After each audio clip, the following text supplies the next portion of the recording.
மே 10, 2020 அன்று நடந்த ஊழிநூல் விளக்க உரை பகுதி 13. ஊழிநூல் விளக்க உரையில் புணர்ச்சியில் 3 வகை என்ற தலைப்பில் ஆசான் மா. செந்தமிழன் அவர்களின் உரை. அனைவருக்கும் வணக்கம். ஊழிநூல் 3வது இயலாகிய புணர்ச்சியியலின்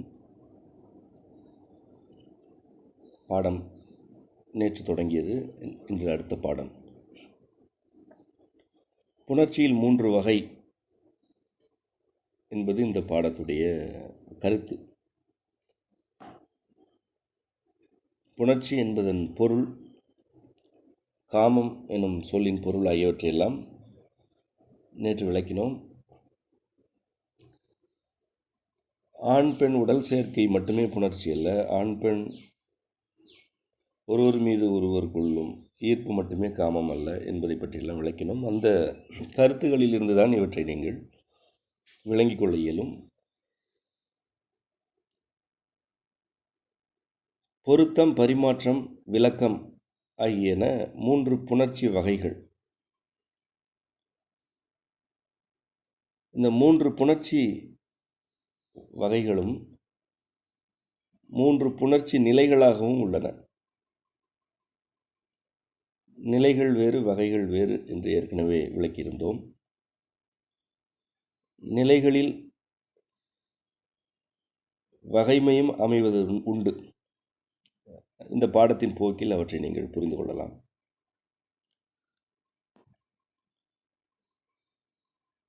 பொருத்தம், பரிமாற்றம், விளக்கம் என்பது வரிசை.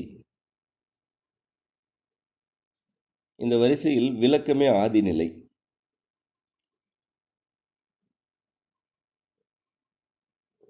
விளக்க புணர்ச்சி என்பதுதான் பேரண்டத்தினுடைய ஆதி புணர்ச்சி நிலை.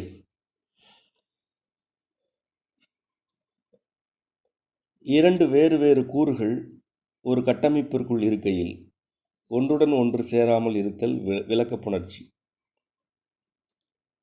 இது வேறு, அது வேறு. ஆனால் இந்த இரண்டும் ஒரே கட்டமைப்பிற்குள் இருக்கின்றன. இது விளக்க புணர்ச்சியுடைய அடிப்படை. இருவேறு கூறுகள்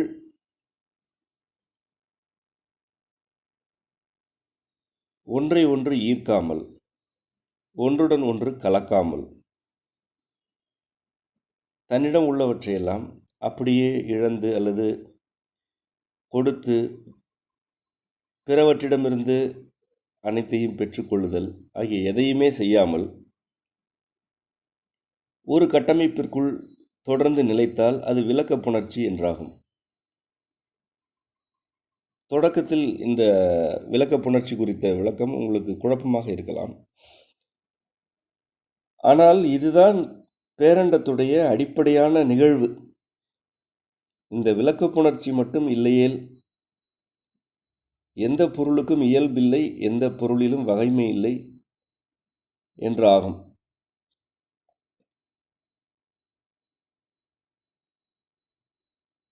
இரு பொருட்கள் ஒரு கட்டமைப்பிற்குள் இருந்து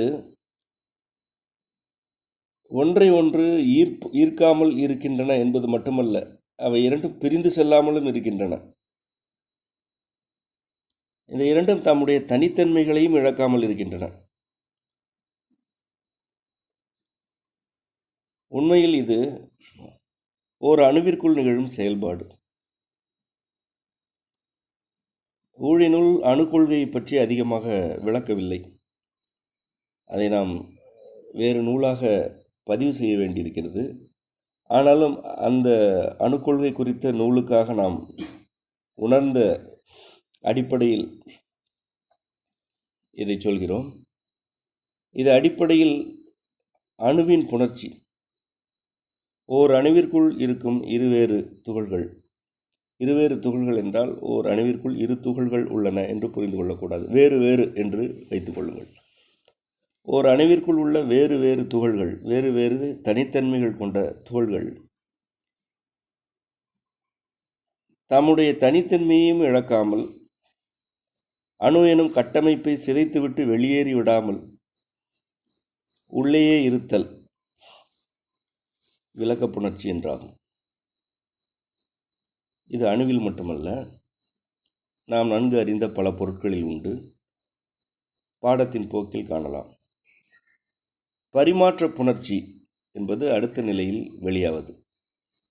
இருவேறு கூறுகள் புணர்ந்து தமக்குள் தனித்தன்மைகளை பரிமாறிக்கொள்ளும் நிலை இது. ஒரு கட்டமைப்பில் உள்ள இருவேறு கூறுகள் தம்முடைய தனித்தன்மைகளை பரிமாறிக்கொள்கின்றன. இதன் தனித்தன்மை அங்கு செல்கிறது, அதன் தனித்தன்மை இங்கு வருகிறது. இதுவும் ஒரு இடையறா நிகழ்வாக இருக்கிறது.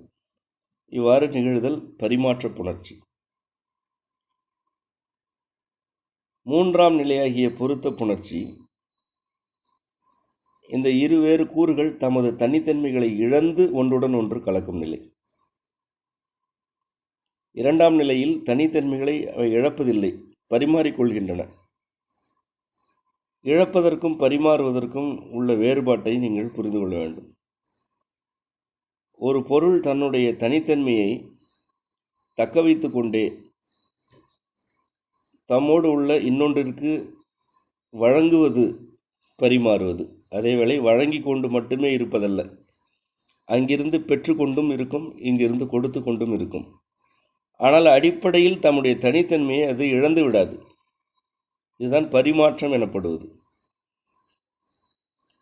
பொருத்த புணர்ச்சி எனப்படுவது அவ்வாறானதல்ல. அப்படியே தன்னிடம் உள்ள தனித்தன்மையை பிற கூறிடம் இழந்து விடுதல், அங்கு உள்ளவற்றை அப்படியே இங்கு பெற்று விடுதல், இறுதியில் தன்னுடைய அடிப்படையே இழந்து இந்த பொருளும் அந்த பொருளும் ஒன்றுடன் ஒன்று கலந்துவிடும். இனி இரு வேறு பொருட்கள் இல்லை என்ற நிலையை எட்டிவிடும். தனித்தன்மையை தக்க வைத்து கொண்டே பரிமாறுதல் அந்த கட்டமைப்பில் உள்ள இப்பொருட்களை எல்லாம் நிலை பெறச் செய்யும். நிலை பெற்று கொண்டே பரிமாறுதல் பரிமாற்ற புணர்ச்சி. இந்த நிலைத்தன்மையே இல்லாமல் ஒன்றுடன் ஒன்று கலந்து விடுதல் பொருத்த புணர்ச்சி. இவ்வாறு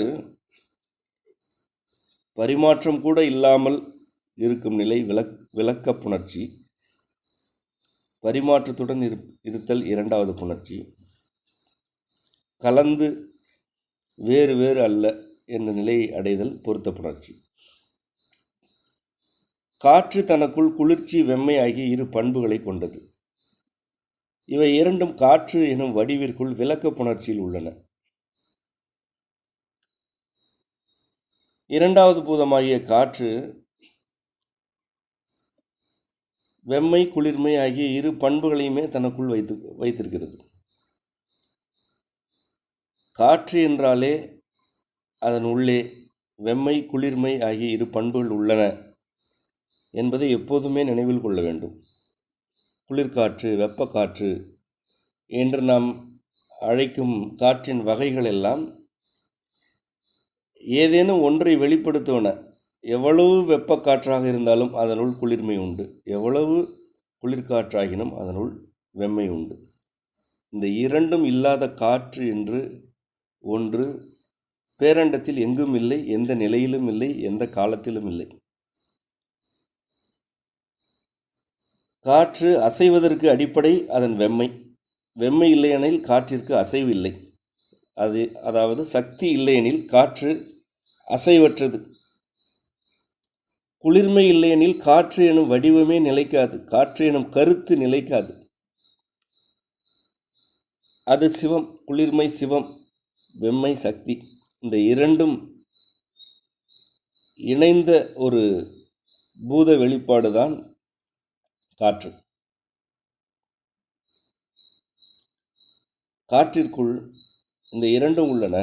இந்த இரண்டும் அவற்றின் ஆதி நிலையில் விளக்க புணர்ச்சியில் உள்ளன. குளிர்மையும் வெம்மையும் ஒருவேளை காற்றில் பரிமாற்றம் செய்து கொண்டால் என்ன நிகழும் என்று சிந்தித்து பாருங்கள். ஒன்று மிகை, ஒன்று குறை என்பதை நீங்கள் அறிவீர்கள். மிகை குறை குறித்த பாடங்களை நினைவில் வைத்திருப்பீர்கள்.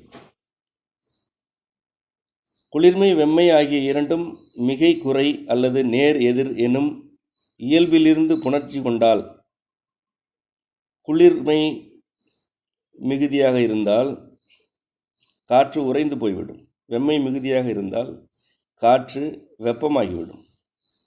வெப்பமாகி வடிவத்தை இழந்து காற்று எனும் பொருளே இல்லை என்றாகிவிடும்.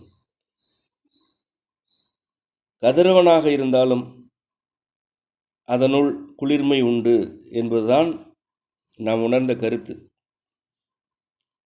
எவ்வளவு பெரிய நெருப்பாகினும், எப்படிப்பட்ட எரிமலையாகினும் அதனுள் குளிர்மை உண்டு. குளிர்மை இல்லாத நெருப்பு இல்லை, வெப்பம் இல்லை. கதிரவன் நிலைத்திருப்பதற்கு அடிப்படையே அதனுள் இருக்கும் குளிர்மைதான்.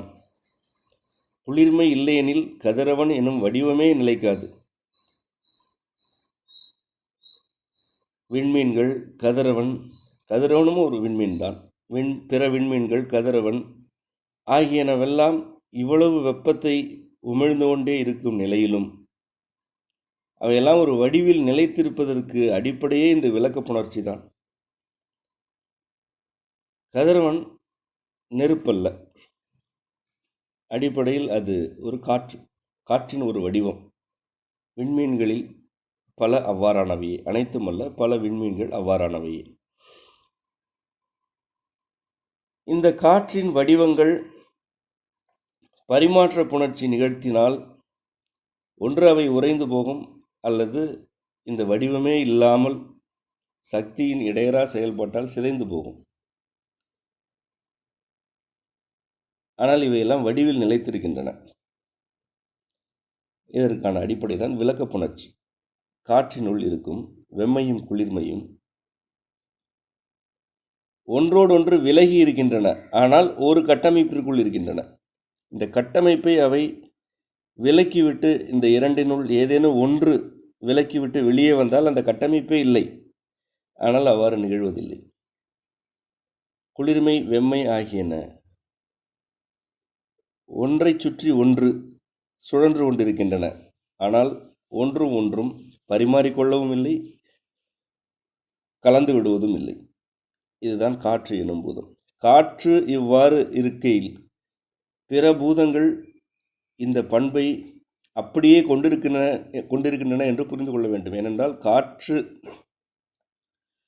என்னும் வடிவத்துக்கு பிறகுதான் வெப்பம், நீர், நிலம் ஆகியன உருப்பெறுகின்றன.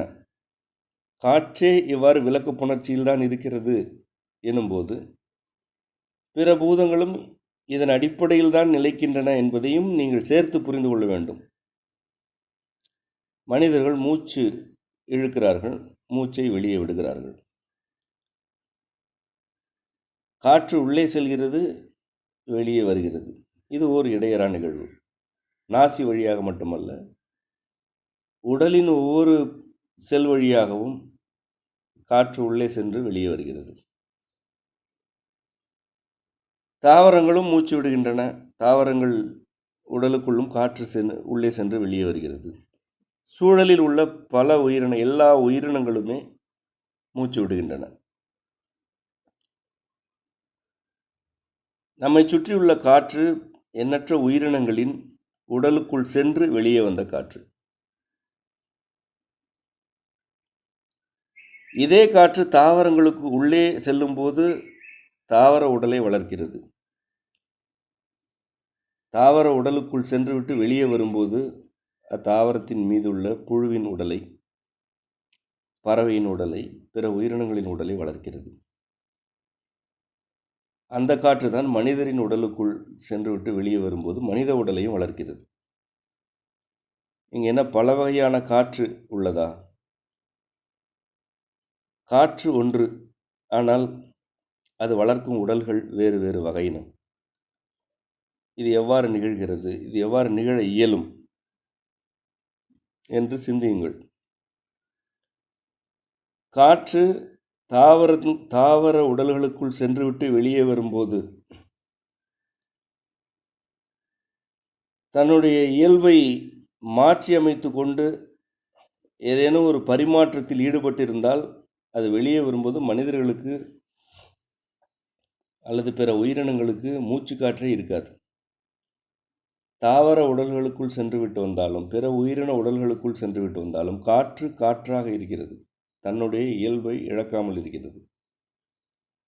அதுதான் காற்றின் அடிப்படை. அதேவேளை தாவர உடல்களுக்குள் சென்றுவிட்டு வெளியே வரும் காற்று இரண்டாவது நிலையாகிய பரிமாற்ற புணர்ச்சியிலும் ஈடுபடுகிறது.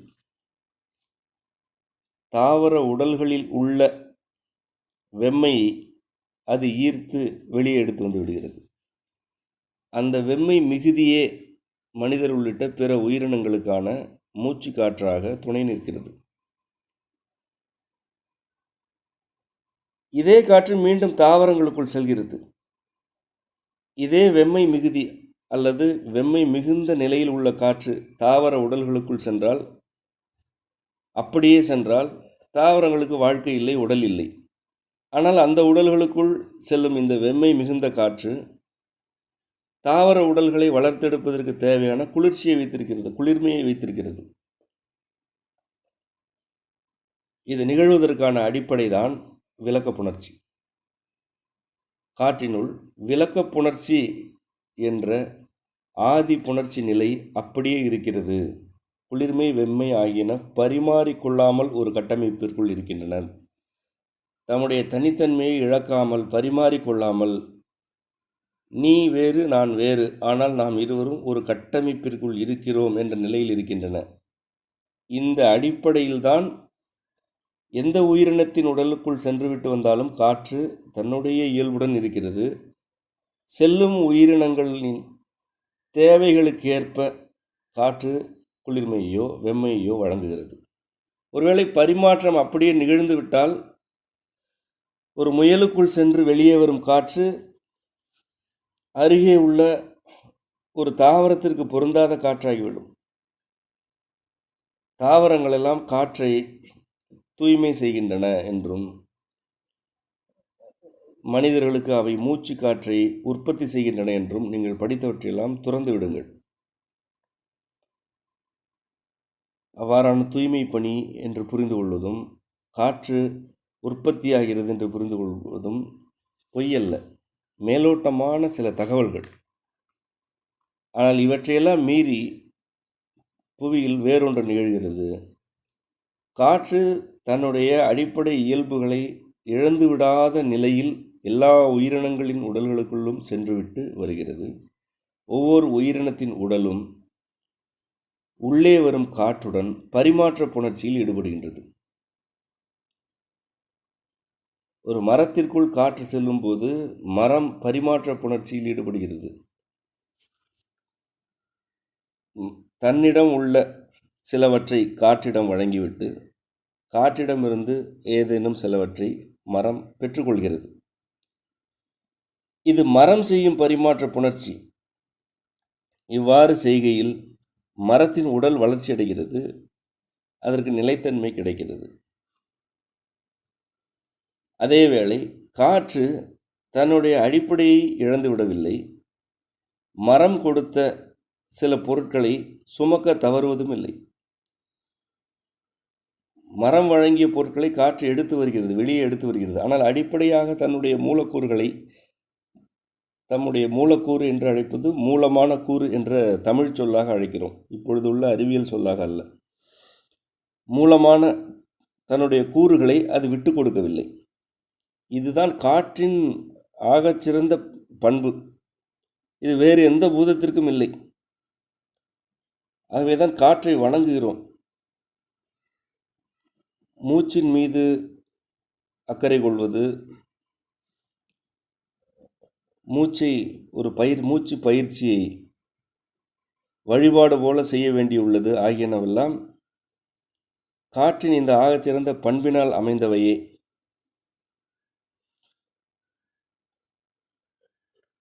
இதுதான் விலக்கு புணர்ச்சிக்கான நடைமுறை சான்று விளக்கம். நிலமும் நீரும் புணர்தல் பொருத்த புணர்ச்சி. நிலம் நீருடன் புணரும்போது பொருத்த புணர்ச்சி நிகழ்ந்துவிடும். எந்த நிலத்தில் விழுகிறதோ அந்த நிலம் தன்னுடைய இயல்புகளை அப்படியே நீருக்கு வழங்கிவிடும். நீர் தன்னுடைய இயல்புகளை எல்லாம் அப்படியே நிலத்துக்கு வழங்கிவிடும். இரண்டும் வேறு வேறு அல்ல என்ற நிலையை அடைந்துவிடும். நீரும் வெப்பமும் புணர்தல் பரிமாற்ற புணர்ச்சி. நீரும் வெப்பமும் சேரும்போது, புணர்ச்சி கொள்ளும்போது, நீர் தன்னுடைய இயல்புகளை நிலத்திற்கு வழங்குதலும் உண்டு, நிலம் வெப்பத்திற்கு வழங்குதல் உண்டு, வெப்பம் தன்னுடைய இயல்புகளை நீருக்கு வழங்குதல் உண்டு. ஆனாலும் இது பரிமாற்றம் என்ற அளவில் மட்டும்தான் இருக்கும். நீரும் வெப்பமும் கலந்து விடாது. இவை கலக்கவில்லை என்று எவ்வாறு உரைக்கிறோம் என்றால், இந்த நீரும் வெப்பமும் புணர்ச்சி கொள்ளும்போது நீரும் வெப்பமும் இணைந்த வேறொரு வடிவம் கிட்டுகிறது. அது ஆவி, நீராவி, அல்லது வேறு கரி, சாம்பல் ஆகிய எல்லாமே வெவ்வேறு வடிவங்கள். இந்த புணர்ச்சியின் வெவ்வேறு வடிவங்கள். சாம்பல், கரி, நீராவி ஆகிய இந்த வடிவங்களில் பரிமாற்றம் இருக்கும். நீர் எவற்றையெல்லாம் தனித்தன்மைகளாக வைத்திருந்ததோ அவற்றில் சில அல்லது பல இந்த பொருட்களில் இருக்கும். வெப்பத்தின் சில தன்மைகளும் அல்லது வெப்ப மிகுதியாக இருந்திருந்தால் பல தன்மைகளும் அந்த பொருட்களில் இருக்கும். அந்த பொருட்களை பார்த்தே கூடுதலாக நீர் இருந்ததா வெப்பம் இருந்ததா என்று அறிந்து கொள்ள இயலும். ஒரு சான்றாக, பச்சை மரம் எரிந்து கிடந்தால் கருமை வண்ணம் கூடுதலாக இருக்கும். நன்கு காய்ந்த மரம் சாம்பல் வண்ணத்தில் கிடக்கும். சாம்பலை பார்த்தே எரிந்தது எவ்வளவு காய்ந்த விறகு அல்லது எவ்வளவு ஈரம் உள்ள விறகு என்பதை அறிந்து கொள்ள இயலும். இது பரிமாற்றம்.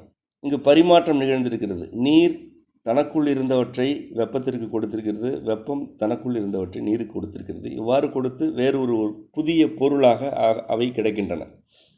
இதன் பரிமாற்ற புணர்ச்சி. வெப்பமும் காற்றும் புணர்தலும் பரிமாற்ற புணர்ச்சியே. வெப்பம், காற்று ஆகிய இரண்டும் புணர்ந்தால் பரிமாற்ற புணர்ச்சி தான் நிகழும். நிச்சயமாக அவை ஒன்றோடு ஒன்று அப்படியே பொருந்தி வெப்பமும் தன்னை இழக்காது, காற்றும் தன்னை இழக்காது. இந்த இடத்தில் இன்னொரு செய்தியும் சேர்த்து புரிந்து கொள்ள வேண்டும். வெப்பம் என்பதே காற்றின் மிக மிக நெருக்கமான ஒரு வடிவம்தான். வெப்பம் என்பது காற்று தான் அடிப்படையில். வெப்பம் என்றால் வேறு பூதம் என்று வரையறுத்து தான் வைத்திருக்கிறோம்.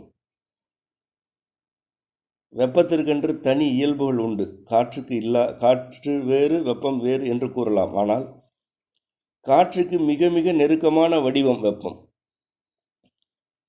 ஆகவே இந்த வெப்பமும் காற்றும் புணரும் போது பரிமாற்ற புணர்ச்சி நிகழ்கிறது. காற்று தன்னிடம் உள்ள பல தனித்தன்மைகளை வெப்பத்திற்கு வழங்குகிறது, வெப்பம் தன்னுடைய தனித்தன்மைகளும் காற்றுக்கு வழங்குகிறது. ஏற்கனவே மூச்சு காற்று பற்றி கூறினோம். அந்த சான்றுகள் இதற்கும் பொருந்தும். மனித உடல்கள், தாவரங்கள், பிற உயிரினங்கள் எல்லாம் தம்மிடம் உள்ள வெப்பத்தை காற்றிடம் வழங்குகின்றன. காற்று எடுத்து வரும் பல பொருட்களை பெற்றுக்கொள்கின்றன. காற்று காற்றாக இருக்கிறது. மனித உடலிலோ தாவரங்களிலோ உள்ள வெப்பம் வெப்பமாகவே இருக்கிறது. ஆனால் பரிமாற்றம் நிகழ்கிறது. இந்த பரிமாற்றம் நிகழ்கிறது என்பதை எப்படி நாம் அறிந்து கொள்ளலாம் என்றால், பரிமாற்ற புணர்ச்சி நிகழ்ந்தால் அங்கு வேறு ஒரு வடிவம் வளர்ச்சி அடைந்திருக்கும். வேறு ஒன்று வளர்ச்சி அடைந்திருக்கும். ஒரு இலை துளிர் விட்டு இருக்கிறது என்றால் பரிமாற்ற புணர்ச்சி நிகழ்ந்திருக்கிறது. நீரும் வெப்பமும் காற்றும் வெப்பமும் பரிமாற்றம் கொண்டால்தான் ஒரு விதை முளைவிடும். பரிமாற்ற புணர்ச்சி நிகழ்ந்திருக்கிறது என்று பொருள். விதைக்குள் இருக்கும் குளிர்மை புறத்திலிருந்து வரும் வெம்மையோடு புணர்ச்சி செய்யும். நிலத்திற்குள் இருக்கும் வெப்பம் புறத்திலிருந்து வரும் நீரோடு புணர்ச்சி செய்யும்.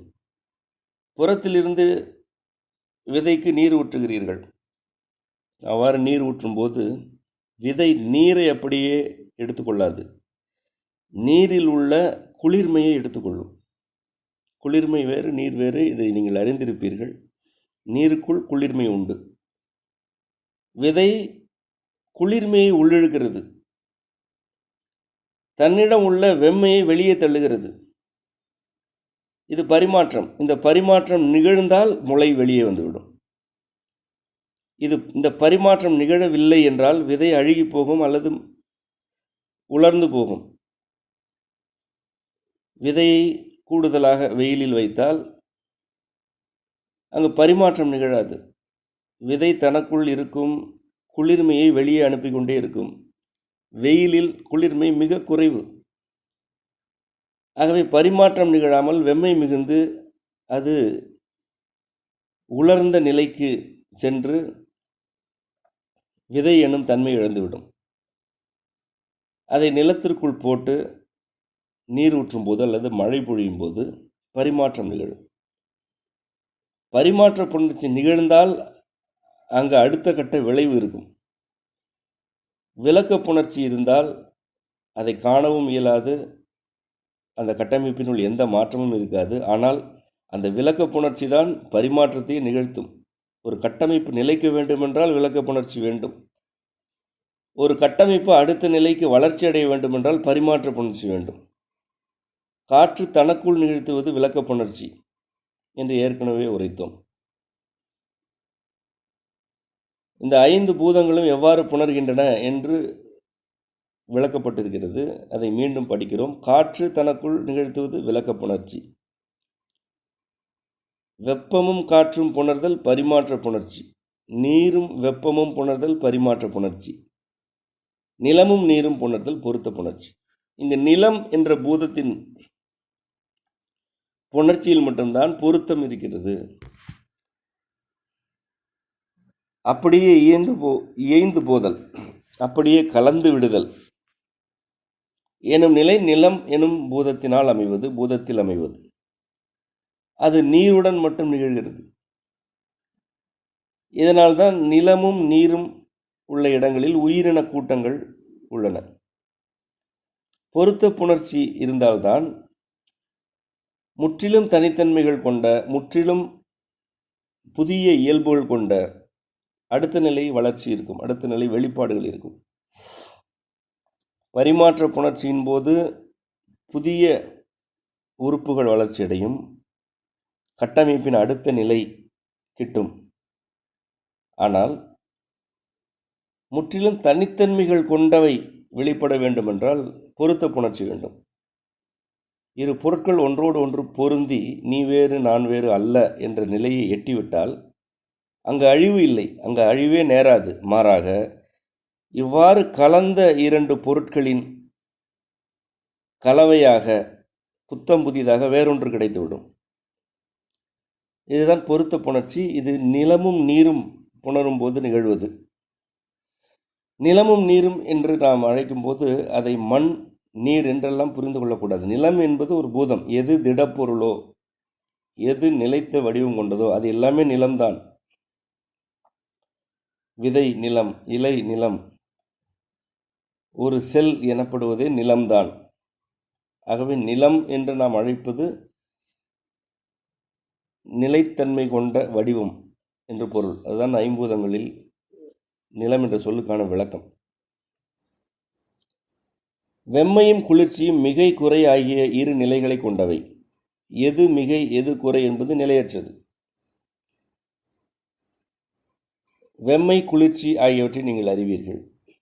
இந்த 2ம் மிகை குறை என்ற 2 நிலைகளை கொண்டவை. ஒரு நிலையில் வெம்மை மிகையாக இருக்கும், வேறொரு நிலையில் குளிர்ச்சி மிகையாக இருக்கும். இவை 2ம் தமக்குள் பரிமாற்றம் செய்ய துவங்கும் போது முதலில் மிகையாவது வெம்மை. இந்த 5 பூதங்களுடைய பிறப்பு இவ்வாறு தான் அமைந்தது. காற்றினுள் வெம்மை குளிர்மை உண்டு. இவை 2ம் தமக்குள் பரிமாற்றம் செய்ய தொடங்கிய போது காற்றினுள் இருக்கும் வெம்மையும் குளிர்மையும் விலக்க புணர்ச்சி என்ற ஒரு நிலையில் உள்ளன. அந்த நிலை மாறாது. நிலை என்ற சொல்லுக்கான பொருளை நீங்கள் அறிவீர்கள். அந்த நிலை அப்படியே இருக்கும். அந்த நிலையில் இருந்து கொண்டே அது அடுத்த நிலைக்கு செல்லும். பொதுவாக நமக்கு இங்கே ஒரு விதை இருந்தது, அது இப்பொழுது செடியாகிவிட்டது என்பது புரியும். விதை எங்கே என்று கேட்டால் அதுதான் செடியாக இருக்கிறது என்று சொல்வது புரியும். ஆனால் படைப்பு அவ்வாறு நிகழ்வதில்லை. படைப்பை உணர்ந்தால் இங்கு இருந்த விதை எங்கே என்ற கேள்விக்கு என்ன விடை அளிக்க வேண்டுமென்றால், இங்கு இருந்த விதை இங்கேயே தான் இருக்கிறது, அது செடி எனும் வேறொரு வடிவத்தையும் எட்டியிருக்கிறது, இந்த செடிக்குள் அந்த விதை இன்னும் இருக்கிறது என்று உரைக்க வேண்டும். அதுதான் படைப்பை உணர்ந்து கொண்ட பிறகு கிடைக்கும் புரிதல். அந்த விதை செடியாகிவிட்டது என்பது உண்மையல்ல. அந்த விதை தன்னுடைய அடுத்த நிலையை எட்டியிருக்கிறது, அது இப்பொழுது செடி என்ற நிலையில் இருக்கிறது. இந்த செடியில் விதையும் உள்ளது, இப்பொழுதும் உள்ளது. இது பெரிய மரமாகிய பிறகும் அந்த விதை இந்த செடியில்தான், இந்த மரத்தில்தான் இருக்கும் என்பதுதான் உண்மை. ஒரு உருவம் அடுத்த நிலையை எட்டிவிட்டால் அதன் ஆதி உருவம் அழிந்து விட்டது என்று பொருள் அல்ல. அந்த உருவம் இப்பொழுது வளர்ச்சியடைந்து அந்த உடல் முழுவதும் பரவி இருக்கிறது என்று பொருள். இதற்கும் மேலாக, இதற்கும் ஆழமாக, ஒரு உருவம் வளர்ச்சியடைந்து விட்டது, அடுத்த நிலையில் இருக்கிறது என்றால் அந்த உருவத்திற்கு உள்ளே இருந்த கரு இன்னும் அப்படியே தான் இருக்கிறது, கரு இல்லாமல் உரு இல்லை என்பது மிகவும் ஆழமான பொருள். காற்று தனக்குள் விளக்க புணர்ச்சி செய்கிறது எனும்போது அந்த விளக்க புணர்ச்சி அழியாது, அப்படியே இருக்கும். ஆனால் அது மட்டுமே இருக்காது, அதன் அடுத்த நிலையில் அது பரிமாற்றத்தை நிகழ்த்தும். அது பரிமாற்ற புணர்ச்சியிலும் ஈடுபடும். விளக்க புணர்ச்சி பரிமாற்ற புணர்ச்சியாக மாறிவிட்டது என்று பொருள் கொள்ளக்கூடாது. விளக்க புணர்ச்சி ஒரு நிலை, அந்த நிலையின் அடிப்படை இயல்பு அப்படியே இருக்கிறது, ஆனால் அது பரிமாற்ற புணர்ச்சி எனும் அடுத்த நிலையை எட்டியிருக்கிறது. இதனால்தான் பாடத்தின் தொடக்கத்தில் புணர்ச்சியின் 3 நிலைகள் மற்றும் வகைகள் என்று குறிப்பிட்டோம். அது நிலையாகவும் இருக்கிறது, காற்று வெப்பம் எனும் வகையாகவும் மாற்றமடைகிறது. வெம்மையும் குளிர்ச்சியும் மிகை குறை ஆகிய நிலைகள் கொண்டவை. இந்த இரண்டும் தமக்குள் பரிமாற்றம் செய்ய துவங்கும் போது முதலில் மிகையாவது வெம்மை. முதலில் மிகை என்ற நிலையை அடைவது வெம்மை. அதுதான் வெப்பத்தின் பிறப்பு. காற்றினுள் இரண்டும் உண்டு. இவை விளக்க புணர்ச்சி எனும் நிலையில் இருந்து கொண்டே பரிமாற்ற புணர்ச்சி எனும் அடுத்த நிலையை எட்டும்போது முதலில் குளிர்மை மிகையாவதில்லை, முதலில் வெம்மைதான் மிகையாகிறது. பேரண்டத்தில் இதுதான் நிகழ்கிறது. இவ்வாறு வெம்மை மிகுதல் வெப்பம் என்ற பூதமாகிவிடுகிறது. ஏன் வெம்மை மிகுந்து செல்கிறது, ஏன் குளிர்மை மிகவில்லை என்றால், இந்த புணர்ச்சி இருக்கிறதே, காற்றில் உள்ள இந்த பரிமாற்ற புணர்ச்சி இருக்கிறதே, இதனுடைய இறுதி விளைவு வடிவங்களை தோற்றுவித்தல். எதற்காக வெப்பம் படைக்கப்பட்டது? வடிவங்கள் எல்லாம் வெளிப்பட வேண்டுமென்றால் வெப்பம் வேண்டும்.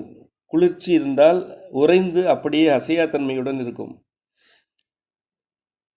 வெம்மைதான் வடிவங்களை ஆக்கும். ஆகவே முதலில் வெம்மை வெளிப்படுகிறது, மிகுதியாக வெளிப்படுகிறது. வெப்பம் முதலில் வெளிப்படுகிறது. வெம்மை மிகுந்த நிலைதான் வெப்பம். இதுவே 3வது பூதம். இந்த வெப்பத்திலும் குளிர்ச்சி உண்டு, ஆயினும் அது குறை எனும் நிலையில் உள்ளது. வெப்பத்தின் உள்ளும் காற்று உண்டு, அதுவே மூலக்காற்று. அக்காற்று விளக்க புணர்ச்சியில் நிலை கொண்டுள்ளது என்று மீண்டும் நூலில் வலியுறுத்தப்படுகிறது. வெப்பத்தில் மட்டுமல்ல, நிலத்தின் உள்ளும் காற்று உண்டு. காற்று இல்லாத இடம் என்று எதுவும் இல்லை. எவ்வளவு வலிமையான பாறையாக இருந்தாலும் அதுவும் காற்றின் ஒரு வடிவமே. அந்த வலிமையான பாறையின் உள் இருக்கும் காற்றிலும் விளக்க புணர்ச்சி உண்டு. அந்த பாறையின் உள்ளே இருக்கும் காற்று தனக்குள் குளிர்மை, வெம்மை ஆகிய 2 இயல்புகளை கொண்டிருக்கும். அந்த இரண்டும் ஒன்றோடு ஒன்று எதையும் பரிமாறிக்கொள்ளாமல் அப்படியே இருக்கும். இது மாறாத ஒழுங்கு. இவ்வாறு ஊழி நூலில் இந்த 3 வகையான புணர்ச்சிகளின் வழியாக ஐம்பூதங்களின் பிறப்பு விளக்கப்பட்டிருக்கிறது. வெப்பம், நீர், நிலம் ஆகிய பூதங்கள் எல்லாம் எவ்வாறு பிறக்கின்றன என்று விளக்கப்பட்டிருக்கிறது.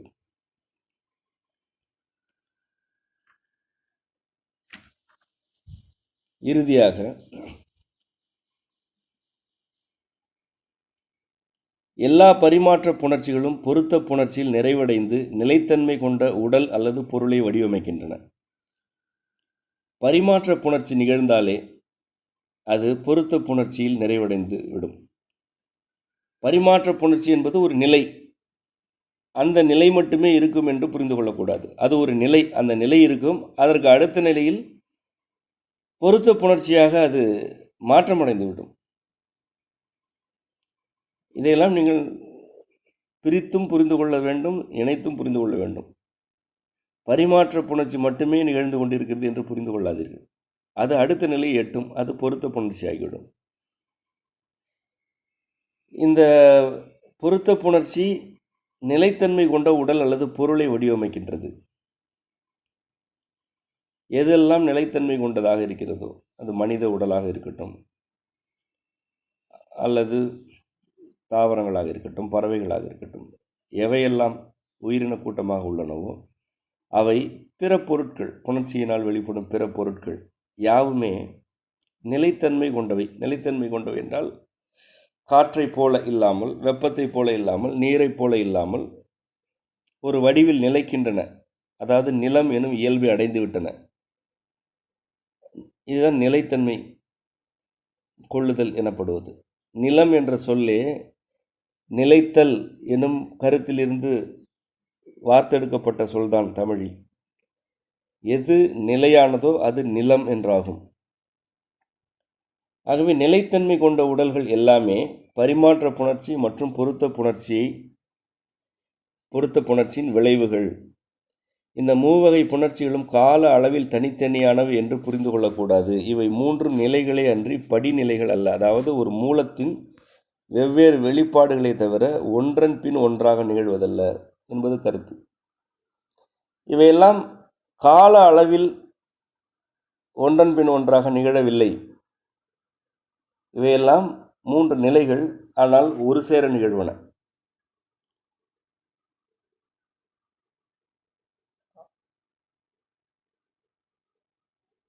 விளக்க புணர்ச்சி, பரிமாற்ற புணர்ச்சி, பொருத்த புணர்ச்சி ஆகிய மூன்றும் ஒன்றன் பின் ஒன்றாக நிகழ்வதாக இருந்தால் ஒரு செல் உயிரினம் கூட ஒரு வடிவத்தில் இருக்காது, அல்லது அதற்கு வாழ்க்கையே இருக்காது. அந்த ஒரு செல் உயிரினத்திற்கு உள்ளேயே காற்று இருக்கிறது. அந்த காற்று அந்த ஒரு செல் உயிருக்கு தேவையான அடிப்படை தன்மைகளை வழங்குகிறது. காற்றில்தான் உயிர் இருக்கிறது. உயிர் வாழ்க்கைக்கு தேவையான எல்லா தன்மைகளும் காற்றில் உள்ளன. அந்த காற்று விளக்க புணர்ச்சியில் அந்த ஒரு செல்லுக்குள் இருக்கிறது. இது ஒரு நிலை. அதே ஒரு செல் உயிரினத்திற்குள் பரிமாற்றம் நிகழ்கிறது. சூழலில் உள்ள ஈரம், வெம்மை ஆகியவற்றை அந்த ஒரு செல் உயிரினம் பரிமாறுகிறது. பரிமாறித்தான் அது உடலை வளர்க்கிறது.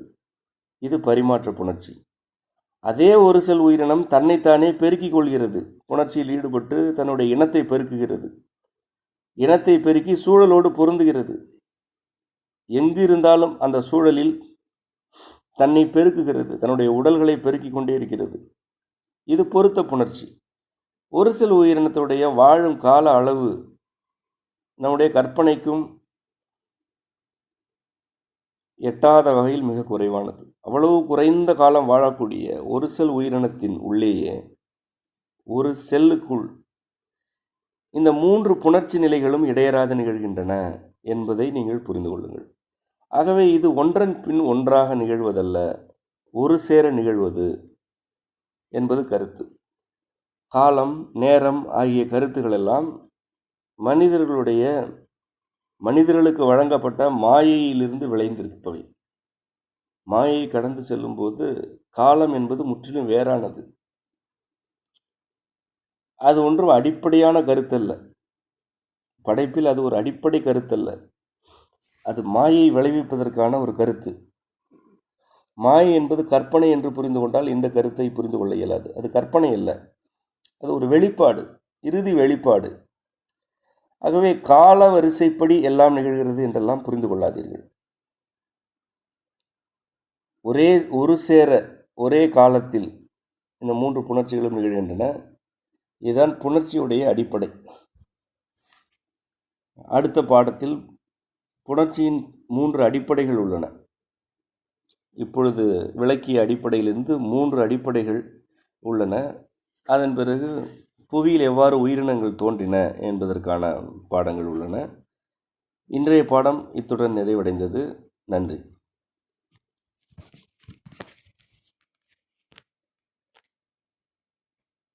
செம்மை வனம் முகநூல் பக்கத்தில் அன்றாடம் காலை 5 மணி முதல் 6 மணி வரை ஆசான் மா. செந்தமிழன் ஊழி நூலில் பதிவு செய்யப்பட்ட கருத்துக்களை விளக்கி உரையாற்றுகிறார். விருப்பமுள்ளோர் நேரலையில் இணைந்திடுங்கள். ஊழி நூல் விளக்க உரைகளின் பதிவுகள் செம்மை வனம் முகநூல் பக்கத்திலும் செம்மை மரபுப்பள்ளி என்ற யூடியூப் தளத்திலும் www.semmaivanam.org என்ற செம்மை இணையதளத்திலும் கிடைக்கும்.